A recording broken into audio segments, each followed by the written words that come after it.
lies the cobbler's apprentice who became Romania's fountain of light and giant of the Carpathians. He was a man who once thought his people would worship him forever.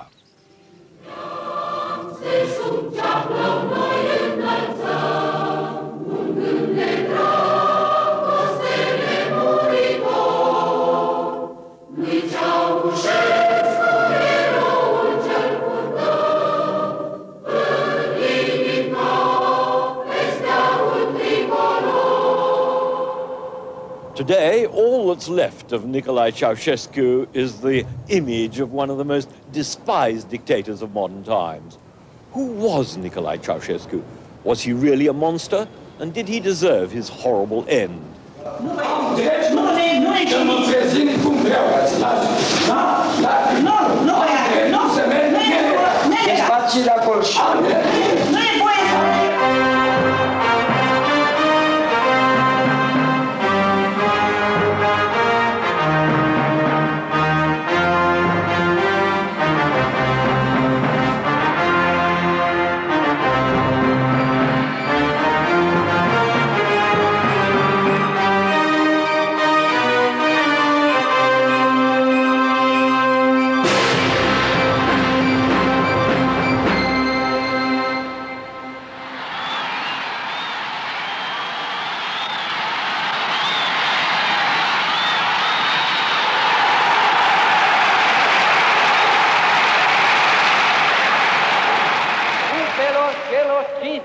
Socialiste în Ceoslovacia constituie o mare greșeală.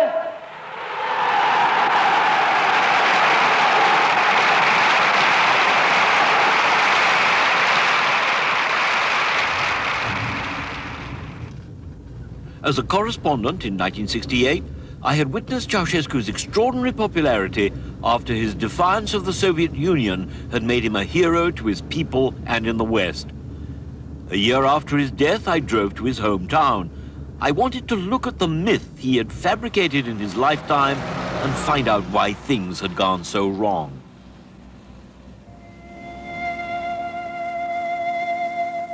Cu emoția și mândria întregii țări, însoțim aceste imagini din satul Scornicești, veche vatră românească, unde cu 60 de ani în urmă, într-o casă țărănească, se naște fiul Alexandrinei și al lui Andruță Ceaușescu, cel care azi, în fruntea Partidului Comunist Român și a țării, exprimă în cel mai înalt grad aspirațiile poporului român.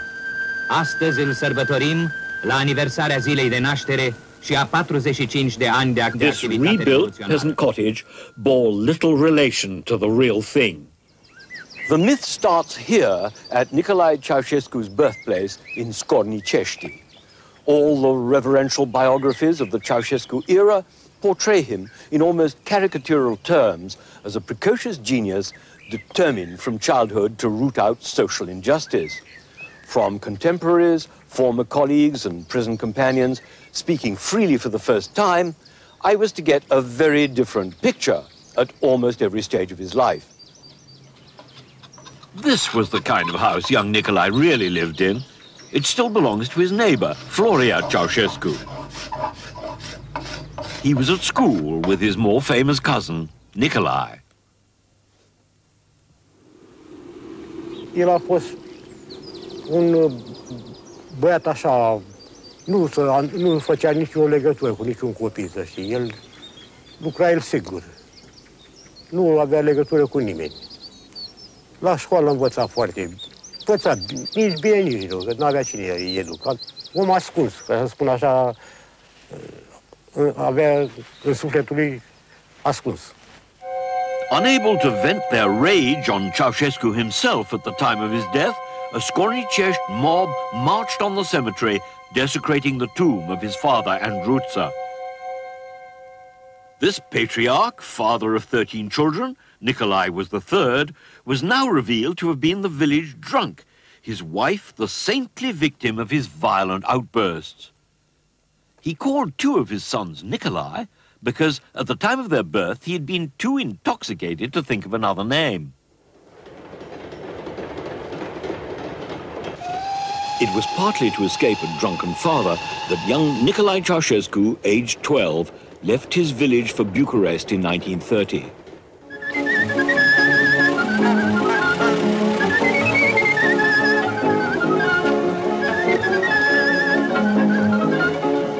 Bucharest of the 1930s was one of Europe's most cosmopolitan capitals, the Paris of the Balkans. But young Ceausescu had neither the background, nor the education, nor the financial means to enjoy any of its delights. This spectacle was to fuel nothing but alienation, resentment, and rage.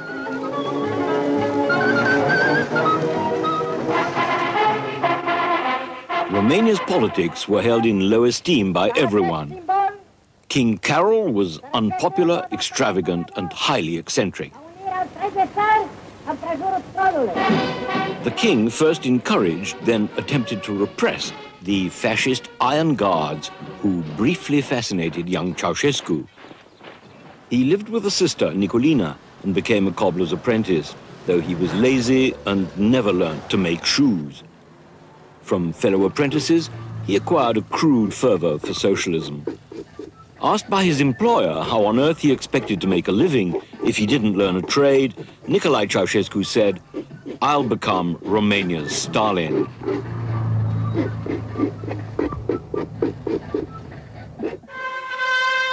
Școala în care învățase cu atâta sârguință în sat continuă. Voința de instruire se învine acum cu setea arzătoare de dreptate socială. Tânărul muncitor stăruia îndelung asupra filelor incandescente ale cărților luptei de clasă, ale teoriei socialismului științific, ale filozofiei comuniste. I found further evidence of the myth in the now closed Museum of the Romanian Communist Party. Ion Ardeleanu, its director, had been one of the myth makers.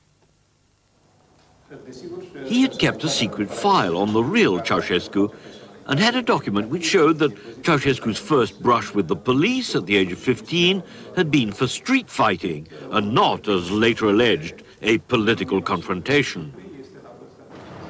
A year would pass before Vasile Dumitrescu recruited him into the tiny underground Communist Party. Prima mea impresie era un copil de la țară venit, îmbrăcat țărănește, ca alți țărani, săraci, cu un ciorap tras până peste niște pantaloni rupți, cu niște bocanci, cred că de 2 ori mai mari decât el, care ținea tot un bocanc așa de mare alb de la meșterul lui, să-l cârpească cu o sulă, tot înțepa în el acolo, cu o sulă. Asta era bietul copil Ceausescu de atunci. În plus, mai era și bâlbâit, nu putea să spună 2 vorbe. In 1936, aged 18, young Nicolae was arrested after distributing communist pamphlets and taken to Brașov, Transylvania, for a mass trial before a military court. Ceausescu craved to be the center of attention. His behavior at the Brașov trial was an early hint that this small-time agitator possessed an iron will to claw his way to the top. George Matescu, a journalist who covered the trial, expected him to be acquitted.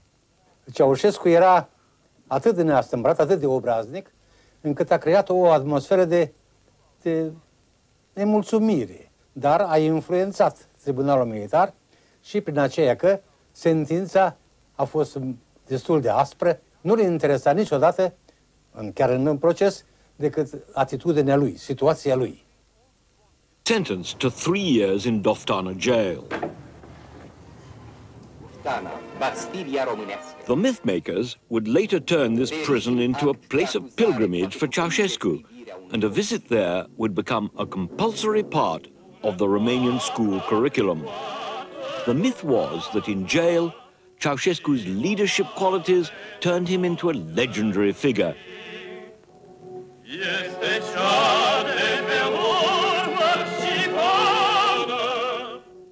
In fact, he was a mere protege of senior communists who undertook his education.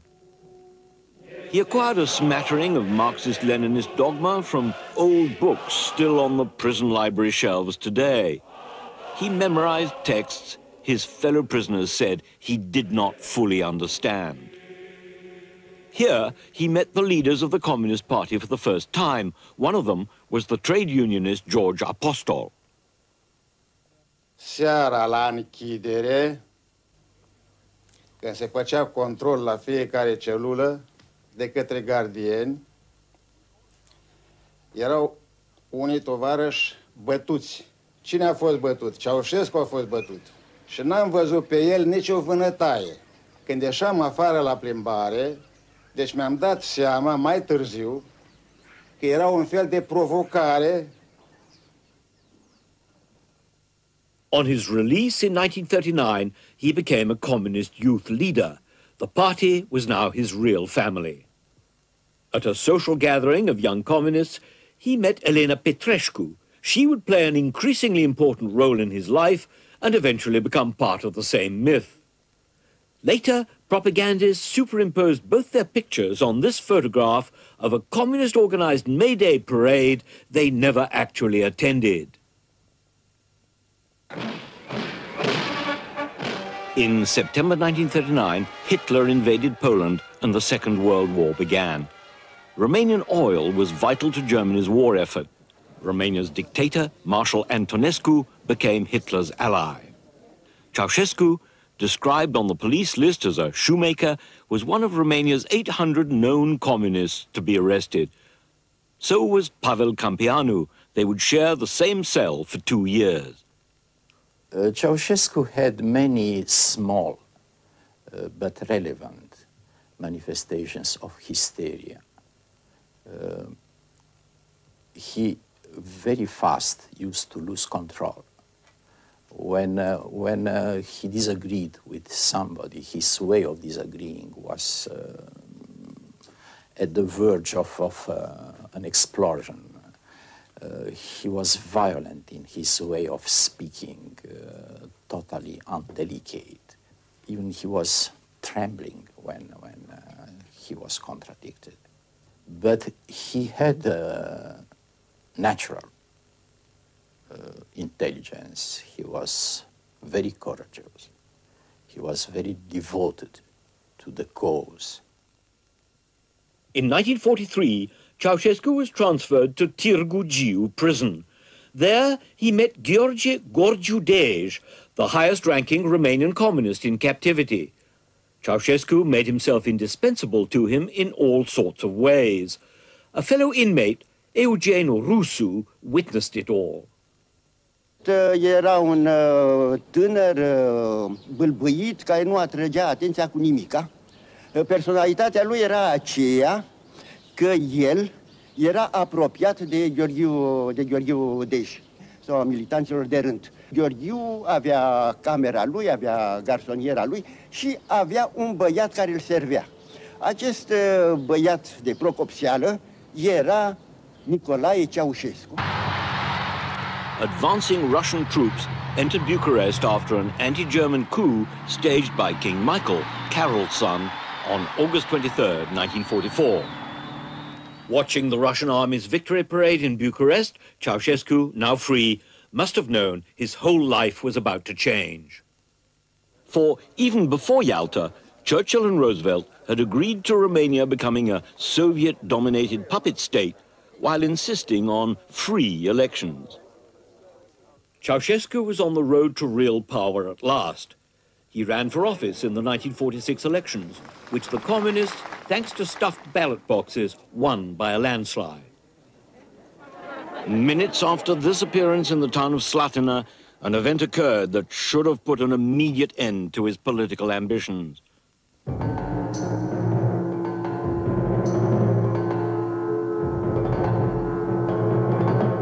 A local bank manager had refused to contribute to Communist Party funds. On election day, in a fit of rage, Ceausescu murdered him on the steps of the town hall. The cover-up lasted until after Ceausescu's own death. The crime has never been revealed before. Dej, now Romania's leader, was aware of this murder, but impressed by Ceausescu's hard work and dedication, he made him, at 30, an instant Major General. His colleagues all said he was rough with subordinates, but cringing to superiors. Ceausescu now lived the life of the privileged communist elite. He'd married Elena in 46, quickly fathering 3 children, Valentin, Zoya, and Nicu. Colleagues noted Elena invariably ruled the roost at home, was invaluable to him as he rose up the party ranks, and helped him control his stammer. In the early 60s, Dej started moving Romania out of the Russian orbit, becoming popular in the country for the first time. But in 1965, Dej learned he was dying of cancer. Ceausescu felt such an opportunity should not be missed. The infighting that took place inside the palaces of top Romanian Communist Party leaders was usually a closely guarded secret. But two leading contenders told me how, as Georgiu Dej lay dying behind these walls, Nicolae Ceausescu outmaneuvered them, even though he was not the front runner to succeed him. In this secluded lakeside mansion, in the final weeks of his life, Dej made a dramatic decision which might well have changed the course of Romanian history. He decided to ditch the overeager Ceausescu. George Apostol, the chief contender, claimed that in the last few weeks of Dej's life, he became the heir apparent. Înainte cu 3 luni de a muri, știind că este bolnav, să se convoace o plenară a Comitetului Central a Partidului Comunist Român și să preiau eu această funcție în conducerea partidului. Însă această plenară nu a mai putut avea loc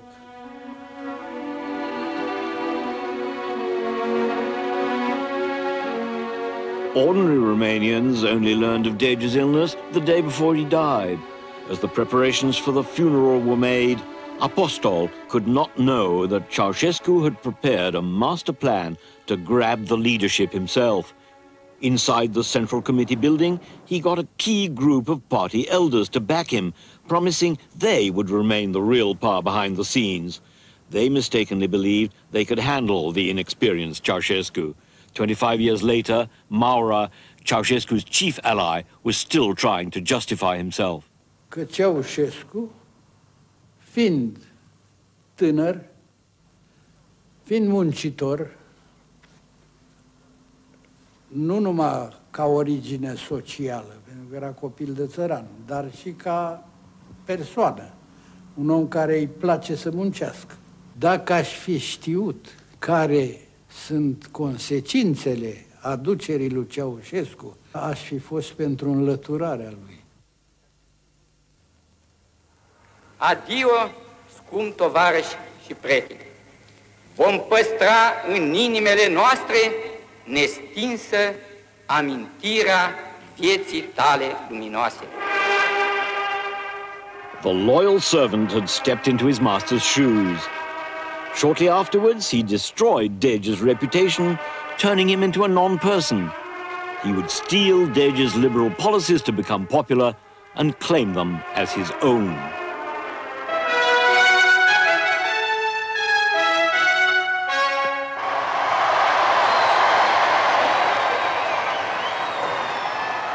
A masterstroke 3 years later was a visit to Prague in August 1968. Alexander Dubček, the reform-minded Czech leader, was trying to introduce communism with a human face.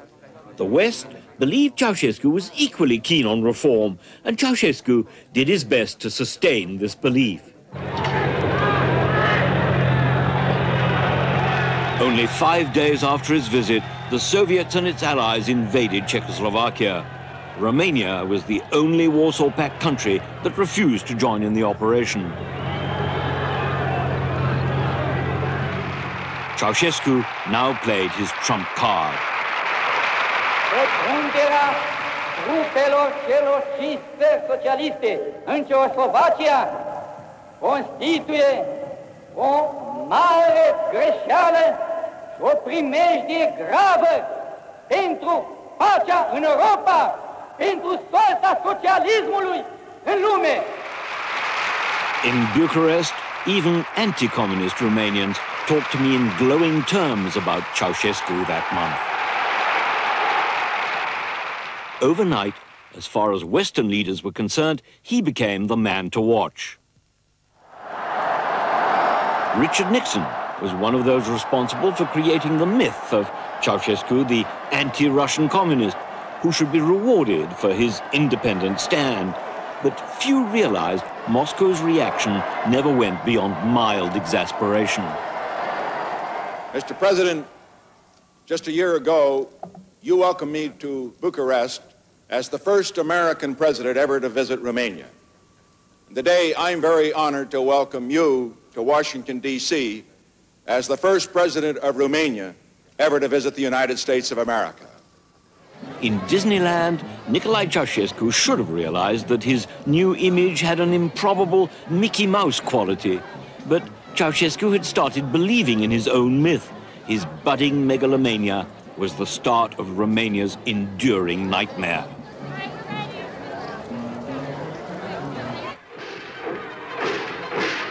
The turning point came in 1971 with his trip to China. He reveled in the welcome. Unaware of the appalling consequences of the Chinese Cultural Revolution, he saw only what he was meant to see, a disciplined people dedicated to the worship of the now senile Mao Zedong. He felt China's Cultural Revolution was a model for Romania to follow. By now, Elena Ceausescu was eager to play a more important role at her husband's side.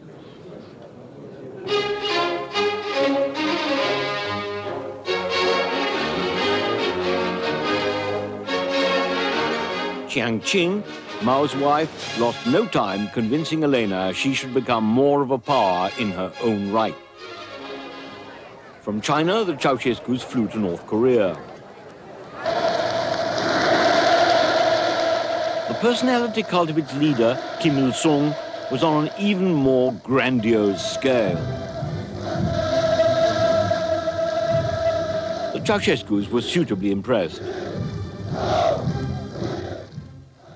3 years later, in 1974, showing signs of growing egomania, Ceausescu made himself president. He told one of his ministers, "A man like me comes along only once every 500 years." Despite his rift with Moscow, he remained a Stalinist in economic matters. On paper, Romanian economic growth was staggering, and he had no trouble raising money from Western banks. But that Romania's social and medical problems were totally neglected, and that most of the prestige investments he ordered were costly, uneconomic, and environmentally catastrophic, was conveniently overlooked. Elena took the advice of Chiang Ching, Mao's wife, seriously. Her lightning promotion within the Communist Party went hand in hand with a new identity. Am redat sub conducerea directă a tovarășei academician, doctor inginer Elena Ceausescu, președintele Consiliului Național al Științei și Învățământului, savant de reputație internațională, o firească încredere a omului de știință român în marile posibilități creatoare ale națiunii noastre. In Petrešti, her native village, they knew all about Elena. Her father had run a rural goods store in this tiny house. But they were far too frightened to set the record straight.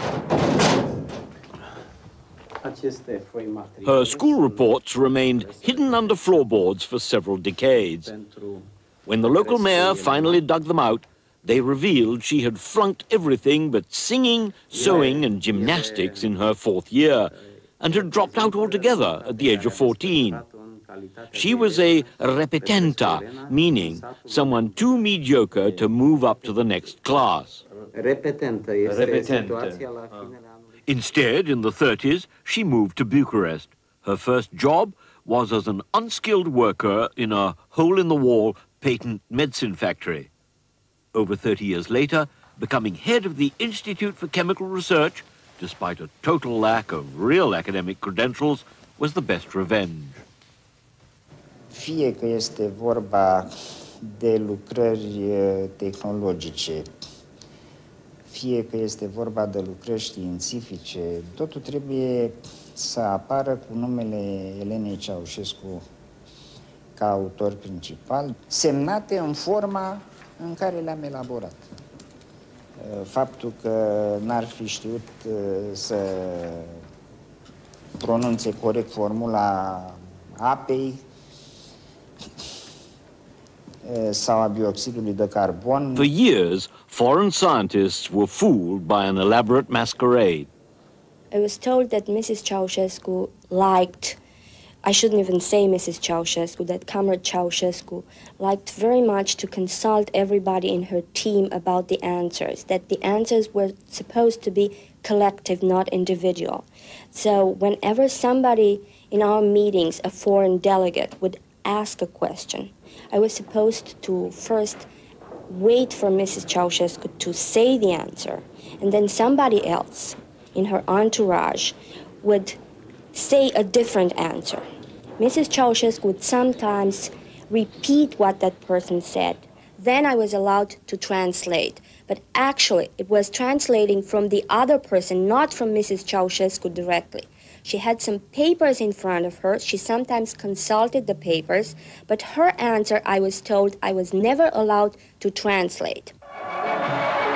The personality cult pageantry staged for the Ceausescus had begun with somewhat amateurish parodies of the Chinese and North Korean models. But party choreographers with limitless resources orchestrated these extravaganzas, giving them an almost religious flavor, identifying Romania with one godlike personality.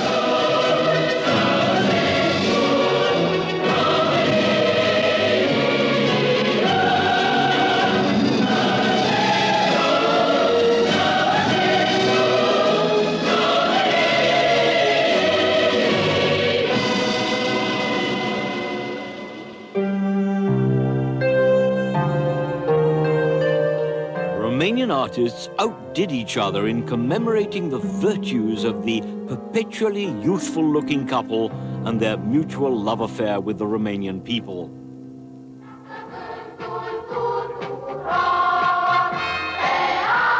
Schoolchildren were taught to worship the Danube of thought, the treasure of wisdom and charisma. Ceausescu became a national hero, on a par with medieval kings and past Romanian nation builders like Vlad the Impaler.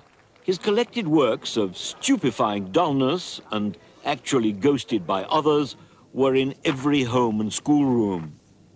I have to tell that not even today I'm not able to explain how so many intellectuals, how many good journalists, professionally speaking, they fought each other in exhausting the Romanian dictionary, in finding the most impressive characterization or the most impressive words, trying to please Ceausescu, and in this way to take advantage, material, financial, prestige, freedom sometimes, freedom to travel abroad. So they sold themselves. At every level of society, there was this servile homage. It was all part of Romania's instinctive deference to authority, a traditional feature of its past.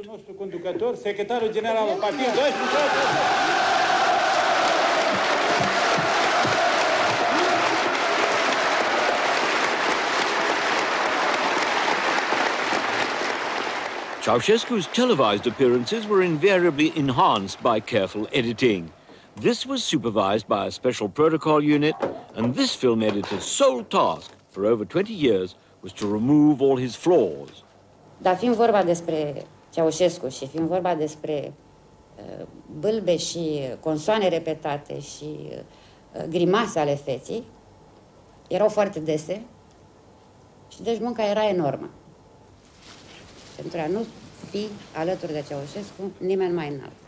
Avea întotdeauna grijă ca toți operatorii care îl filmau să nu fie bărbați înalți. Nu suporta nicio prezență feminină alături de ea. De câte ori se montau filme în care apărea și ea, totdeauna trebuiau, cadrul în care apărea ea trebuia să fie flancat de cadre în care apăreau bărbați. The presidential couple's craving for world recognition was all part of their growing need for adulation. With no lack of invitations from all over the world, they'd stick pins in this globe at random to determine where to go next. Un om politic către care omenirea privește cu încredere și respect pun de prețuire, în vizite la invitația oamenilor politici ai lumii contemporane sau la dezbateri implicând destinul actual al planetei noastre, omul al cărui nume este rostit pretutindeni cu admirație și stimă, omul ce întruchipează prin exemplara lui viață și activitate, prin spiritul lui constructiv, vizionar, înaltele mesaje de înțelegere între popoare, în numele idealurilor de libertate, progres și civilizație, ale păcii și socialismului. This crass form of image building was designed to show Romanians that world leaders of every conceivable political variety looked on Ceausescu with veneration. But sometimes the Ceausescus made an indelible impression for other reasons. Quand il est venu en visite officielle, c'est-à-dire en 1978, when he came on a state visit in 1978, he had completely changed. Power had gone to his head. He interrupted continuously, he was arrogant, he wouldn't let people speak.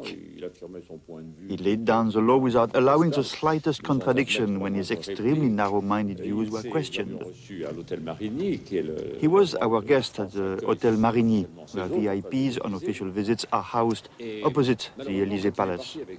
Unfortunately, after he had left, the head of the Marigny residence came to see me appalled and said, "It's frightful. The place has been wrecked."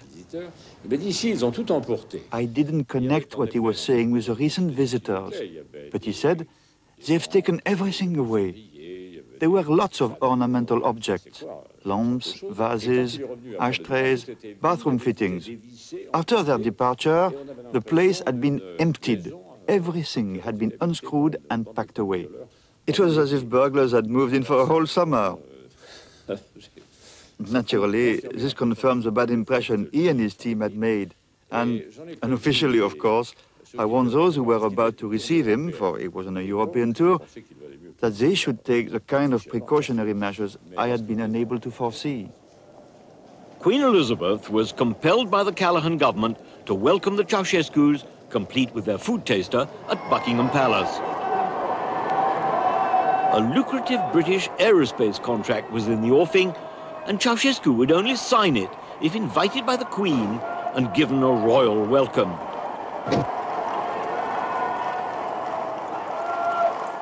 Sergiu Celac was the Ceausescu's interpreter.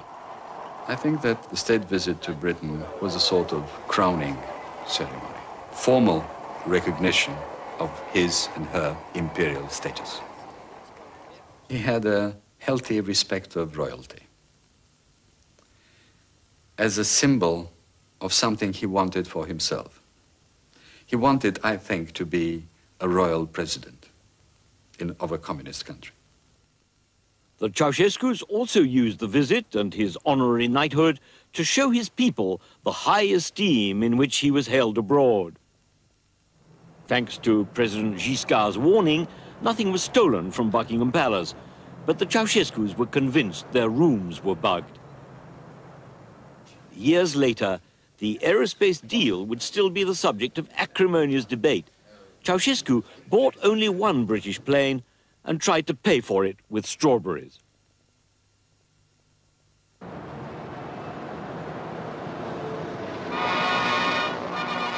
Other hosts turned out to be even more gullible. The people of the United States are honored by having as our guest a great leader of a great country. Their influence as Romanian leaders throughout the international world is exceptional. Our goals are also the same: to have a just system. We believe in enhancing human rights. The Ceausescus were so pleasantly surprised by Carter's remarks, they called in their interpreter that night and had him repeat them over and over again. A whole array of distinguished Americans were eager to meet the maverick good communist. I've enjoyed being with him. He's a very good advisor, He's a man who in the past has suffered greatly, imprisoned, tortured, but because of his courage and because of his belief in the future of his own country, notable achievements have been brought to the people who have confidence in him. But sometimes protocol was powerless to prevent the unexpected. In New York, he arrived at the end of his trip, and he couldn't return to the hotel late at night because a group of Hungarians had arrived and demonstrated and didn't allow him into the hotel. The next morning, the mayor and the head of the city police were to come and apologize to him, and Ed Koch was then mayor. And Koch came in and said, "Mr. President, last night those friends of mine were down there demonstrating against you, and they tell me you don't give freedom of religion and freedom of and cultural freedoms to your Hungarians living in Transylvania. Is that true, Mr. President?" And Ceausescu went white, and he turned to me and he said, "What does the State Department say about this? How does he talk to me like this?" And I said, "Well, the federal government has its policies and the mayor has it." But it was, and he got furious, and he said he was going to leave. And he didn't leave early because Mrs. Ceausescu had not yet been to Cartier, and she spent 3.5 hours in Cartier that day. Heroes of the games, Romania. And again a standing ovation, defying the Eastern European boycott. In the West, well into the 80s, Ceausescu's anti-Russian stance was paying off. One diplomat who was not taken in was David Funderburk. I was reading about and witnessing the destruction of churches and synagogues on a regular basis, the murder of pastors and priests, the jailing and persecution of political and religious dissidents, and basically a horrible reign of terror that Ceausescu was carrying out. I reported this information back to Washington on a weekly basis, and it didn't affect policy in terms of Washington continuing to consider Ceausescu as a favorite son. It helped keep Ceausescu in power for many more years without exposing him for what he really was. Few Western leaders were aware of Ceausescu's growing paranoia. Ceausescu's plan was to be able to monitor the whole population. That's the way he kept his grip on power. There was a big army of very little people, faceless people, who didn't know anything, didn't do anything but listening and writing what was happening in the most intimate moments of the life of everybody. General Pacepa, still in hiding today, was Ceausescu's top intelligence aide until he crossed over to the West in 1978. On Ceausescu's orders, all traces of his past existence were removed. It was this defection that fueled Ceausescu's growing paranoia. An obsessive concern for secrecy and personal security led him to extend an already existing network of underground tunnels and bunkers in Bucharest. Increasingly, he began operating through Securitate, the secret police. On his instructions, Securitate deliberately acquired a fearful reputation for psychological as opposed to physical terror. Romanians believed that in any workplace, at any social gathering, half the people present were spying on the other half for Securitate. It was a kind of a psychological terror. Try to imagine a huge apparatus spreading rumors, spreading the feeling of fear and terror, like creating a psychological atmosphere in which common people used to think that if they will try to do the smallest gesture, insignificant gesture, which can be identified as an opposition to the political regime in Romania, and especially to Ceausescu, they will disappear. Securitate also guarded the Ceausescu's collection of stately homes. All over Romania, the couple appropriated the finest residences, retreating into their reclusive private world. The interiors were interchangeable in a kitsch French Renaissance style. This was one of 40 palaces. Huge ballrooms were decorated at enormous expense and used only once every 10 years. After visiting Versailles Palace, Elena developed a passion for chandeliers. The bathrooms reflected their increasing obsessions with health and status.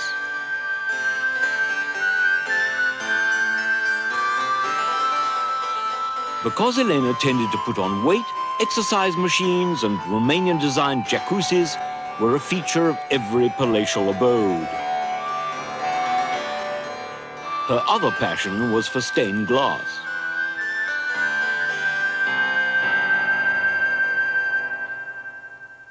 Every night, wherever they happened to be, they watched a movie. He was a Kojak and Columbo fan. She liked romantic costume dramas. Both adored The Great Gatsby, which they saw over and over again, sometimes as often as once a week. The Gatsby lifestyle, filmed by Securitate for their home movies, became their dream come true.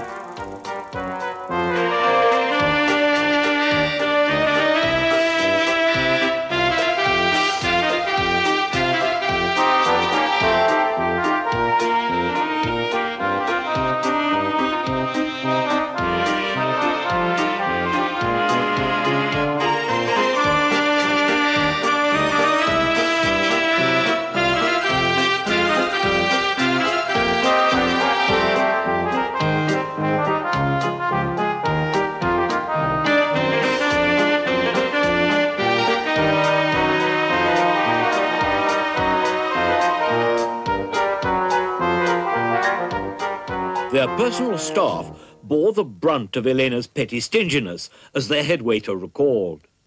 A fost o situație în care Nicolae Ceausescu, în urma unei sărbători a ziua numelui, a luat tortul de pe masă, tortul aniversar, și mi l-a înmânat, mi l-a dat ca să-l împărțim personalul.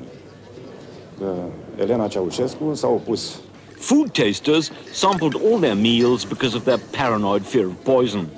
Minute portions of everything they ate were sent to laboratories and analyzed. The fiction of an exemplary family life was maintained. But Nicu's scandalous playboy excesses were talked about in hushed whispers, as were Valentin's strained relations with his parents.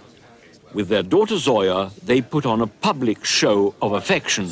But, as she told me, the family tensions were considerable. Au fost în mare măsură puși de mama mea să ne supravegheze pe noi toți copiii dintr-o, cred, grijă, dragoste, se poate spune oricum exagerat. Deci, normal că cei de la securitate puteam să facă orice, nu puteam să facă nimic. În schimb, cu părinții mei, dat fiind informațiile pe care le obțineau prin cei de la securitate, am avut destule neînțelegeri.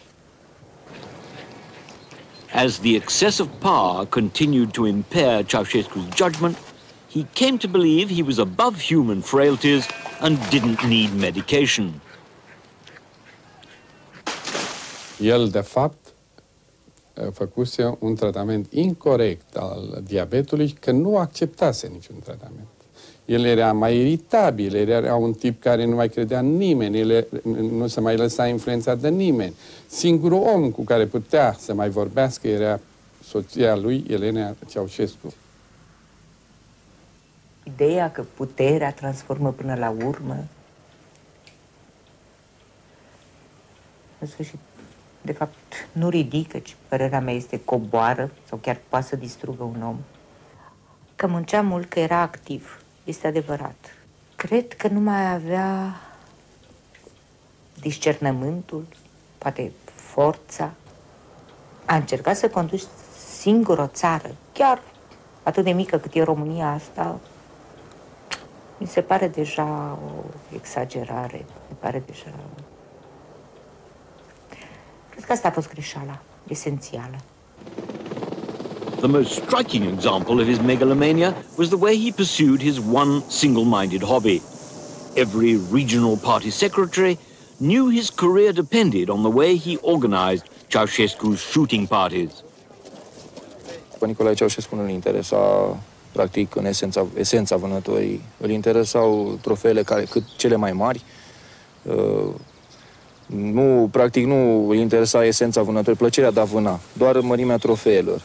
În momentul când apărea, într-adevăr, un trofeu mare, era chemat și Nicolae Ceausescu pentru a-l împușca. Ursul, practic, venea pentru mâncare, era împușcat. Ceausescu would be informed, and when the poor animal blundered into view, expecting lunch, Ceausescu would be there with his gun to claim the biggest trophy.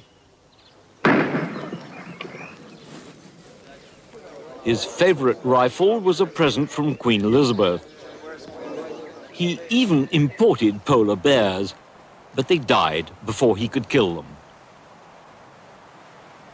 A Securitate cameraman was very nearly killed recording this massive boar hunt. To prove his marksmanship, Securitate faked this film, including the clumsily added gun flashes, showing him killing a wild boar with every shot.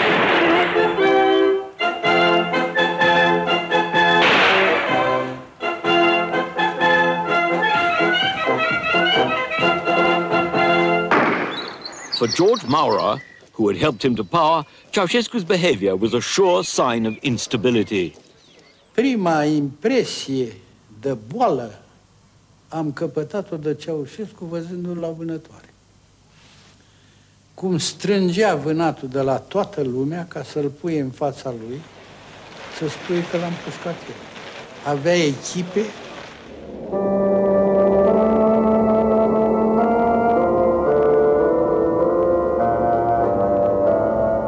In the rows of slaughtered animals was proof of his mastery over at least some of the elements around him.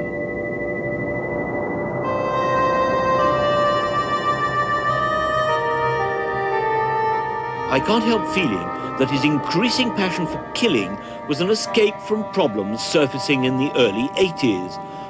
The catastrophic state of hospitals and orphanages, the lack of food in the shops. In a further flight from reality, he was developing a new obsession. Ceausescu, the town planner, was now intent on turning once cosmopolitan Bucharest into a monstrous concrete city resembling North Korea's capital, Pyongyang.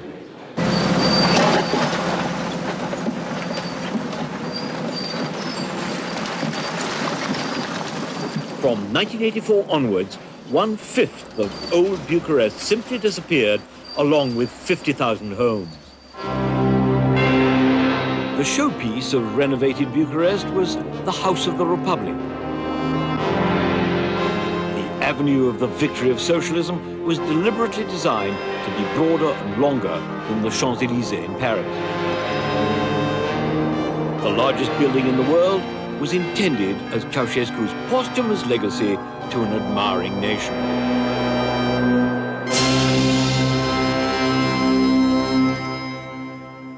În fiecare sâmbătă,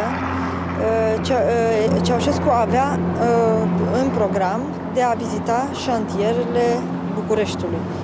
Adică îl interesa absolut tot ce era șantier și ceea ce începuse să se construiască. Noi eram extrem de obosiți înainte de vizită, pentru că pregăteam șantierul. Avea o forță vitală absolut excepțională. El era foarte atent la absolut toate detaliile. Nu se poate spune din primul moment că este vorba de o lipsă de decizie a lui Ceausescu, ci de o schimbare a unor decizii pe care le dădea. De asta s-a inițiat o nebunie, aș putea spune, o nebunie a machetelor la scară naturală. Noi, ca arhitecți, am încercat să luăm aprobările pe machete mici, machete mai mari care... The sheer scale of this completely useless architectural white elephant was enough to call the Ceausescu's sanity into question.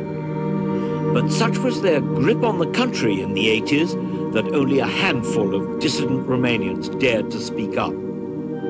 In any case, environmental rape on an even larger scale was taking place in the countryside. To achieve a cultural revolution that had constantly eluded him and increase Securitate's grip, Ceausescu started bulldozing 5,000 villages and moving the farmers into flats. His goal was to turn peasants into workers.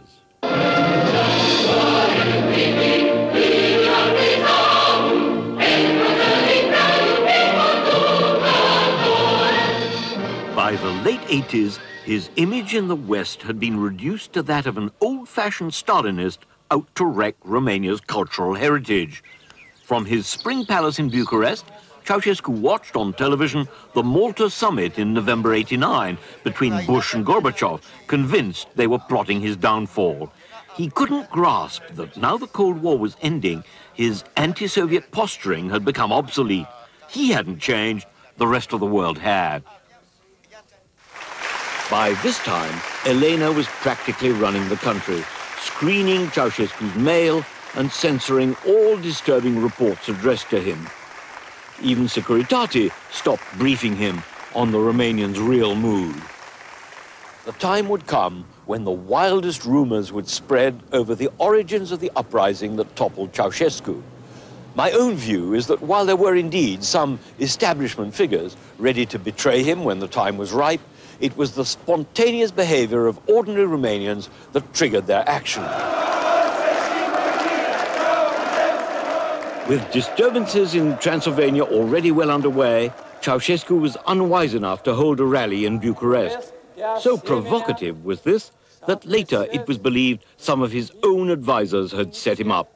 For the first time, Romanians dared show their true feelings. Populare din București, considerând aceasta ca o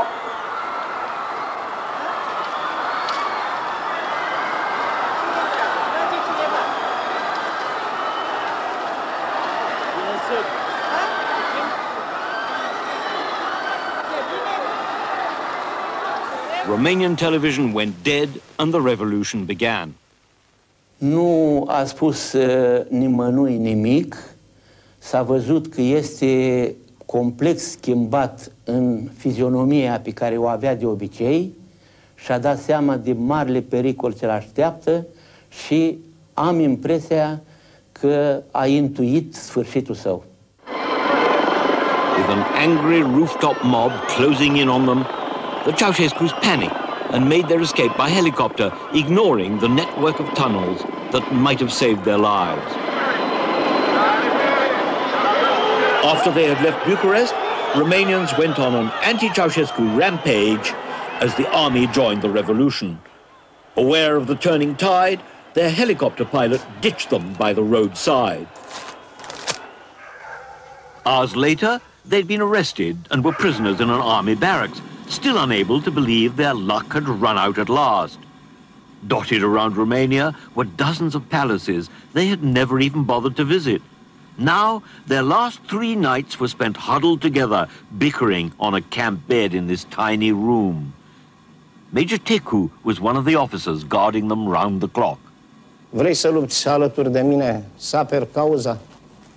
I-am răspuns lui Nicolae Ceaușescu, zic, care cauză? Pentru că eu sunt de partea poporului acum. Dau un cont în bancă, uite acum, vreo 2-3 milioane de dolari, nu ți-ar fi bun? A început să mă mituiască. Nu mă așteptam ca din ceea ce știam despre el, conducătorul, marele geniu, să ajungă să mituiască un major al armatei române. At the farcical trial, their mutual dependency was their one redeeming feature. They remained true to type. He was stubborn, full of inarticulate rage. She remained almost to the very end a foul-mouthed, hot-tempered autocrat who terrified all those who had served her. We'll never know what the Ceausescus thought as they finally understood they were about to die. But my guess is that both remained so insulated from reality that despite this ultimate rejection of everything they stood for, they still believed that they, and they alone, were the victims of this tragedy.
A fost momentul în care au fost luați către pe lângă zid, deplasați în locul acesta, iar în momentul în care au ajuns la colțul clădirii, un soldat a zis, a încurcat-o, la care ea a zis, firar măta dracu. Mergând mai departe către zid, vedeți, distanța este foarte mică, ea a zis, Nicule, nu credeam că se mă omoară în România. Asta a fost cam printre ultimele cuvinte pe care le-a scos ea. Iar el, ceea ce scută, erau niște...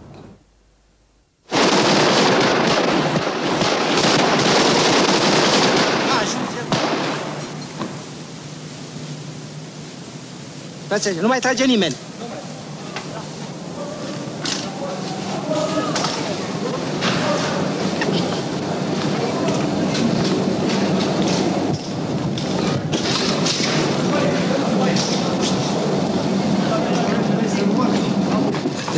Ridică-l să-l vedem. Ridică-l să-l vedem. Ridică-l. Mai sus capul.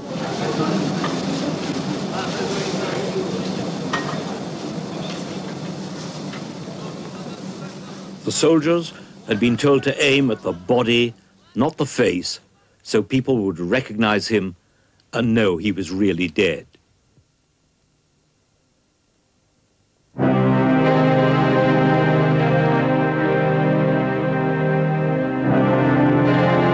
Hidden away in a cluttered Bucharest warehouse is all that's left of the Ceausescus in their glory.